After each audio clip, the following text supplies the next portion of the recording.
Hi there. Ed Khouri back again to continue our series on maturity.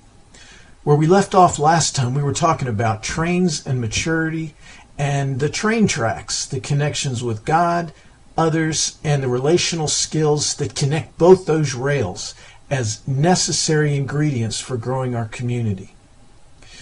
Now today we're going to keep talking about those rails, and we're going to finish by talking about fear and derailing. But let's add a little bit to our discussion about the train tracks. See, what we're really talking about with the track in connecting with God and the track and the need to connect in life-giving relationships with other people, we are really talking about spiritual maturity, which is about growing a deeper, more interactive relationship with God in a way that changes our heart from the inside out, totally grace-based. And we're also talking about emotional and relational maturity. That has to do with becoming part of community. Multi-generational community is best, and community that's centered in joy and a maturing love together. And the relational and emotional skills that we need to connect with God and connect with other people and reconnect with God and others when things go wrong. You see, growing our maturity is a matter of increasing our spiritual and our emotional relational maturity. To get our train where it wants to go, the two are inseparable. Now, what happens if our spiritual maturity track or our emotional relational maturity track aren't really solid? Well, what happens is we derail. And do you know what happens when we derail? We're functioning in fear. The scripture is really clear that perfect love displaces, or maturing love displaces fear. Why? Because fear has to do with torment. You see, if you or I go off the rails, we're not just missing maturity, but we're going to be tormented.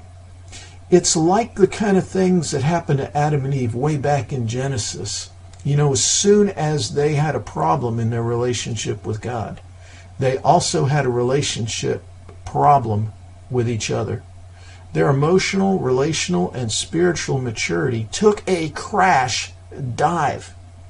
Right away, you find them figuring out, how do we cover up our vulnerability? How do we hide the parts of ourselves that we just don't feel good about?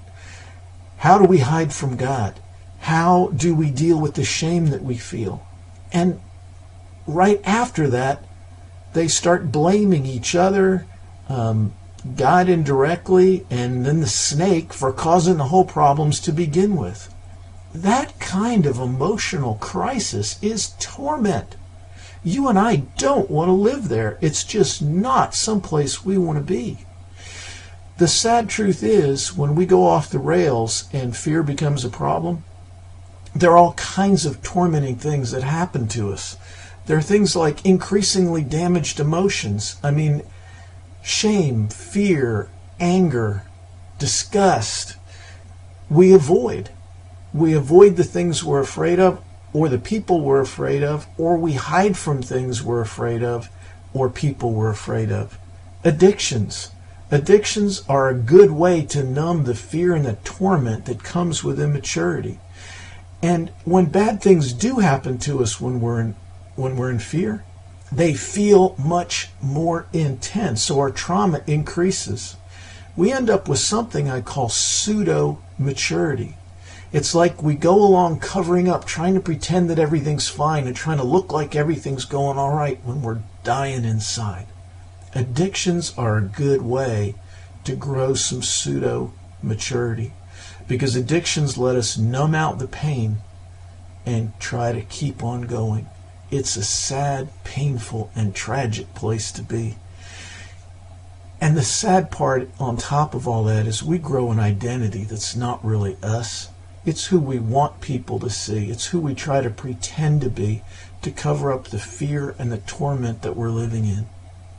Now that's not where you or I want to live. Where we really want to live is with both those rails and the cross ties in place, so we can get to our destination and grow up fully into the kinds of people that God has always designed and created us to be. That is the life-giving place that you and I are headed. Now, you know what we're going to talk about next? We're going to talk about how brain science actually establishes what the scripture is talking about when it comes to love and fear. Don't miss this, because you're going to find out what your brain has to do with maturity. Have a great day.